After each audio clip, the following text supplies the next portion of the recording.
ছোটবেলাতে অন্য সবার ছবির মতন টিভির পর্দাতে মৃণাল সেনের বানানো ছবিও দেখেছি, তবে তখন অতটা ভালোভাবে বুঝতে পারতাম না। এখনও যে সবকিছু বুঝতে পারি তা নয়, তবে ছোটবেলার থেকে এখন যখন এই ছবিগুলো দেখি আরেকটু বেশি ভালো লাগে। 1989-এ রিলিজ হয় মৃণাল সেনের বানানো এক দিন অচানক। আজকের আড্ডা এক দিন অচানক ছবিটিকে নিয়ে। আমি তন্ময়, আশা করি আপনারা প্রত্যেকে খুব ভালো আছেন। একজন প্রফেসর বাড়িতে তার পরিবারের সঙ্গে থাকে। তার স্ত্রী, তার দুই মেয়ে, এক ছেলে। এরা সকলে মিলেই প্রফেসরের পরিবার। তার একজন খুব ক্লোজ বন্ধুও আছে। এছাড়াও রয়েছে এক স্টুডেন্ট যে প্রফেসরকে মোটামুটি হিরো হিসেবেই গ্রাহ্য করে। এইসবের মধ্যেও প্রফেসর কেমন জানি একা।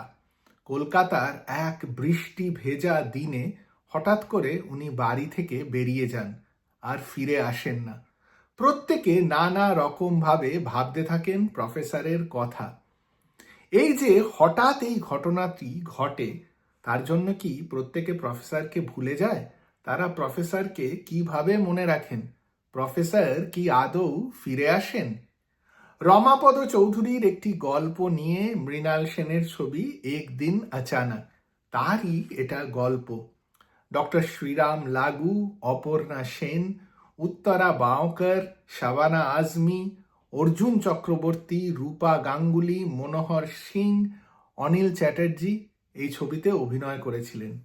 একটা খুব ভালো ছবি যা আপনাকে ভাবতে বাধ্য করবে। 1989-এ এক দিন অচানক মৃণাল সেন বানান।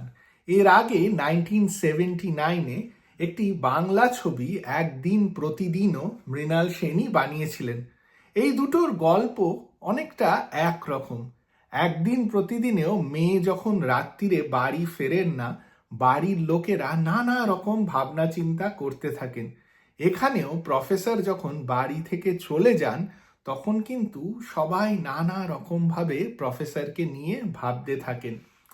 মৃণাল সেন হয়তো এই ধরনের গল্পে খুব আকৃষ্ট হতেন।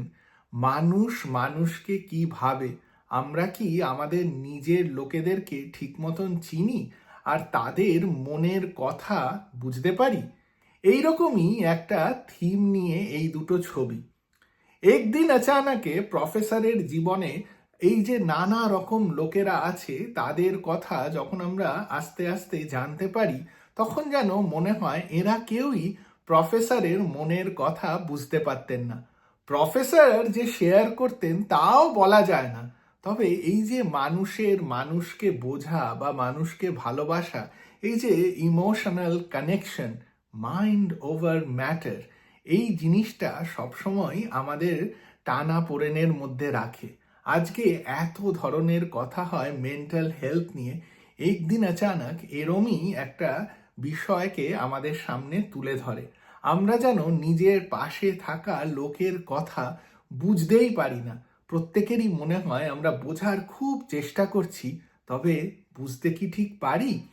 বন্ধু বন্ধুকে চিনতে পারেন না, মেয়ে বাবাকে চিনতে পারে না, স্ত্রী স্বামীকে চিনতে পারেন না। একদিন অচানক এরকমই একটা থিমকে দেখায়, আর সেইটা মোড়া হয়েছে একটা থ্রিলারের মতন একটা সেট আপে। ফোন, তখনকার দিনের ফোন কিন্তু খুব অন্যরকম ছিল। মাঝে মাঝেই ডিসকানেক্টেড হয়ে যেত, আর বাজে ওয়েদারে ফোন তো একেবারেই কাজ করতো না।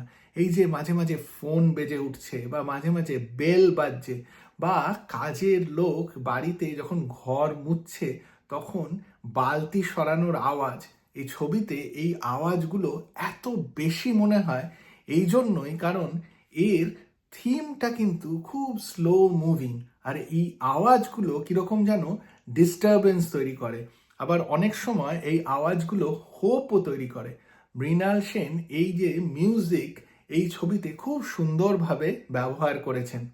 ছবির মধ্যে অনেকগুলো পজেস রয়েছে, অনেক সময় অনেক কিছু হয় না, সবাই বসে বসে ভাবছেন, তবু আপনার মনে হবে আপনিও যেন চরিত্রগুলোর সঙ্গে সিচুয়েশনটা আর সার্কামস্টান্সেসটা নিয়ে ভাবছেন। এই ধরনের ছবিতে অভিনয় নিয়ে যতটাই বলা হয় ততটাই যেন কম বলা হবে। এক একজন একেবারে দারুণ অভিনেতা অভিনেত্রীরা এই ছবিগুলোতে মন দিয়ে কাজ করতেন।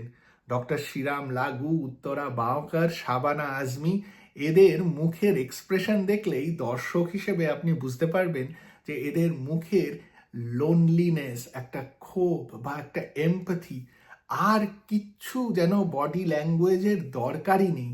শুধু চোখ, কপাল, ভুরু, মুখ সব দিয়ে স্ক্রিনের মধ্যে নিজেদের এক্সপ্রেশন ফুটিয়ে তুলছেন। মৃণাল সেনের ক্যামেরার ওয়ার্কও কিন্তু দারুণ ছিল। ছবিতে যেটা স্টাডি, সেইটাই মেন বসার ঘর। ছবির মধ্যে এই স্টাডির ভিতরে যে বইগুলো আছে, প্রত্যেকটা যেন এক একটা চরিত্র। মনোহর সিং আমার খুব প্রিয় একজন অভিনেতা। একদিন মনোহর সিং এর অনেকগুলো ছবি নিয়ে আলোচনা করতে হবে। এই ছবিতে উনিই বোধহয় সবচেয়ে বেশি কথা বলেছেন। ছোট রোল হলেও ওনার অনেক ডায়ালগ। মনোহর সিং যখন এই ছবিটাতে আসেন তখন একটা অন্য রকম একটা পার্সপেক্টিভ দেয়, যেন ছবির মধ্যে যে ইকুইলিব্রিয়ামটা আছে সেইটাকে মনোহর সিং এর চরিত্রটি সবকিছু কিরকম অগোছলো করে দেয়। সব মিলিয়ে একদিন আচানক ছবিটা দেখুন। বাড়িতে বয়োজ্যেষ্ঠ কেউ থাকলে বা বয়োজ্যেষ্ঠ না হলেও কেউ চুপচাপ বসে থাকলে তার দিকে হাত বাড়ান, আর ছবিটা দেখার পর আমাকে কমেন্ট বক্সে জানান আপনার এই ছবিটা কিরকম লাগলো। আর যদি এই ভিডিওটা ভালো লাগে তাহলে লাইক আর শেয়ার করতে একদম ভুলবেন না, আর চ্যানেলটিকেও সাবস্ক্রাইব করুন।